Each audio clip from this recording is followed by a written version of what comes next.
Bonjour tout le monde, bienvenue à l'émission. Ça me fait tellement plaisir de recevoir mon premier invité aujourd'hui parce qu'on le connaît déjà depuis 10 ans. Ça fait 10 ans qu'il fait partie de notre paysage musical québécois. Je vous présente Étienne Drapeau. Étienne, bienvenue. Bonjour, merci beaucoup de m'accueillir encore une fois. Ben oui, je suis vraiment contente de te recevoir parce que ça fait 10 ans que tu as commencé ta carrière en tant qu'auteur, compositeur, interprète.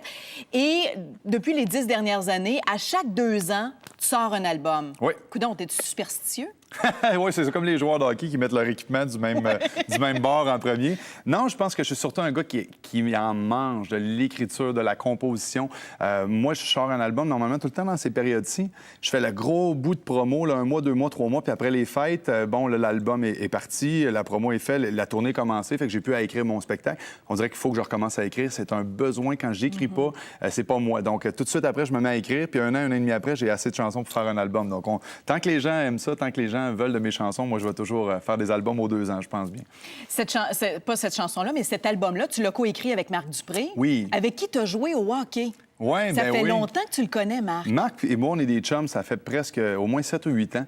On avait toujours fait des tournées ensemble. On s'est connus sur les légendes de la Ligue nationale, faisaient des tournées de hockey où les gars de l'ancien compte, les anciens Canadiens, puis ils voulaient toujours avoir 4 ou 5 artistes. Puis moi et Marc, on se retrouvait toujours ensemble. Puis tu sais que en jackstrap, dans une chambre de hockey, il s'en dit des affaires.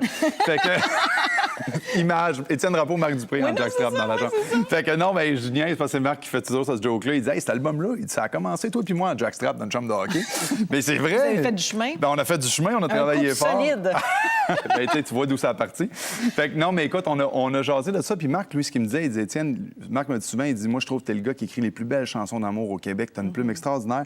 Mais il dit, moi, j'aimerais faire découvrir l'Étienne que moi, je connais dans la vie. Le gars de hockey, qui c'est une patinoire, il drive. Puis que quand t'arrives d'un bar avec ta guitare, comme un peu chansonnier, il dit, tu drives ça. Puis il dit, je voudrais montrer ça à travers tes chansons.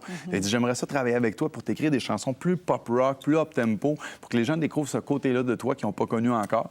Donc, je pense que j'ai fait un beau juste milieu. 6 chansons, paroles et musique, Étienne Drapeau, des chansons très touchantes, on y reviendra, que les gens connaissent de moi, un peu comme à mes débuts, je ne l'ai jamais dit à personne. T'es un grand romantique. Ben oui, t'es ma femme, t'es la plus belle, ou à toutes les femmes que j'ai aimées. Ces chansons-là, ça fait partie de moi. Les gens vont me reconnaître là-dedans sur l'album. Il y en a des chansons comme ça. Et il y a un 6 chansons, paroles Étienne Drapeau, musique Marc Dupré, où là, ça bouge, on s'amuse. Ouais. C'est plus léger, on chante des refrains pop, puis c'est d'autres choses. Mais il y a une chanson, par contre, qui n'est pas de Marc Dupré, qui n'est pas d'Étienne Drapeau, mais qui est de ton papa. Ton père t'a écrit une chanson. On va en écouter un extrait. Et c'est ainsi qu'en chantant, nous rêvons à chaque instant. Et c'est ainsi qu'en chantant, nos vies traversent le temps. Ton père qui a voulu parler de la vie des artistes, la vie de tournée. Chose que tu vis toi-même. Ben oui, c'est une belle histoire que cette chanson-là.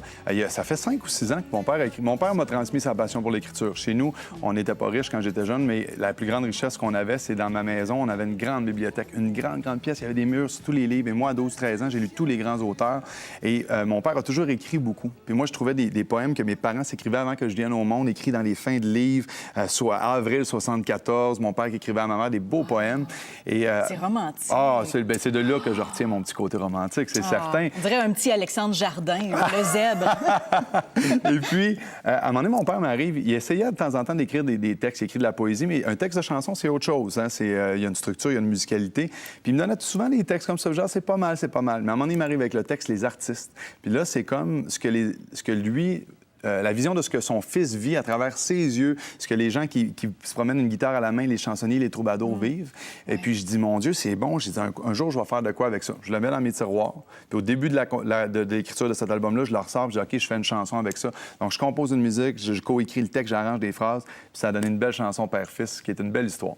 Puis il y a une autre chanson qui m'a très émue, une chanson que tu as écrite pour l'hôpital Sainte-Justine. Oui. On va écouter « Réparer les cœurs ». Si le temps s'est épuisé tout au fond du sablier de ton petit corps fatigué, alors tu peux t'en aller.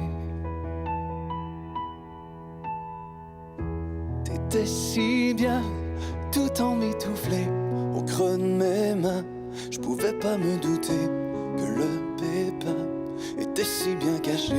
J'en savais rien et j'ai tant pleuré, mais le Tu vas nous destin... faire pleurer avec cette chanson-là. Ouais, bien, j'en ai fait pleurer pas mal, je pense, déjà, avec cette chanson-là. Je pense que les mères, les gens qui ont des enfants... Pour la première fois, je me suis prêté à un exercice d'écrire comme si j'étais pas moi. Là, je me suis imaginé dans la peau d'une mère de famille qui reçoit son enfant, que tout va bien. Et puis, tout d'un coup, on a dit, oh, attends un petit peu, on t'enlève ton enfant, on dit, il y a peut-être un petit problème, il y a quelque chose qui marche pas, son cœur, il y a un petit souffle, il y a quelque chose. Et là, tout d'un coup, tu apprends que ton enfant, OK, il y a un problème au cœur, on va l'opérer, puis c'est 50-50, ou on ne sait pas si on va réussir à le sauver.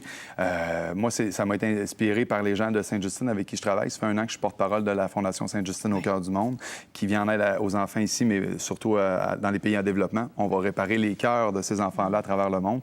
Donc, c'est très inspirant de travailler avec des gens comme ça. Puis il y a une autre chanson aussi sur l'album qui porte sur le cancer, où je me suis imaginé être un père de famille qui a 2 jeunes enfants qui apprend qu'il y a un cancer incurable. Donc ça, c'est la première fois que je faisais ça, me mettre dans la peau de quelqu'un d'autre. Puis c'est 2 chansons, c'est peut-être mes 2 chansons préférées sur l'album, les 2 plus touchantes et les 2 dont je me fais le plus parler à présent.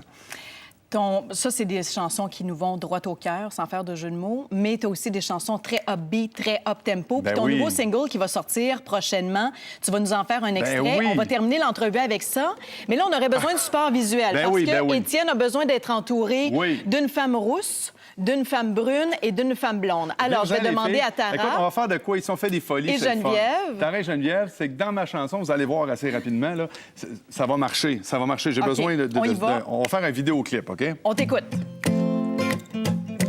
Pour les courbes démentes d'une rousse, j'ai tout bravé, j'ai eu la frousse. À ces jeux-là, je me suis brûlé et c'est long à cicatriser. Pour les charmes célestes d'une brune, tant de fois j'ai décroché la lune. Je me suis fait si mal en tombant que je reste sur terre dorénavant. Pour les caresses d'une blonde, j'ai fait 100 fois le tour du monde. Ça frappe fort à l'atterrissage, tous ces voyages. C'est le grand livre de l'amour, celui qu'on réécrit tous les jours, jusqu'à ce que l'encre soit épuisée, qu'on n'ait plus rien à se raconter. Et vient ce temps où l'on s'oublie, qu'elle ne rime plus notre poésie, celle qui nous a unis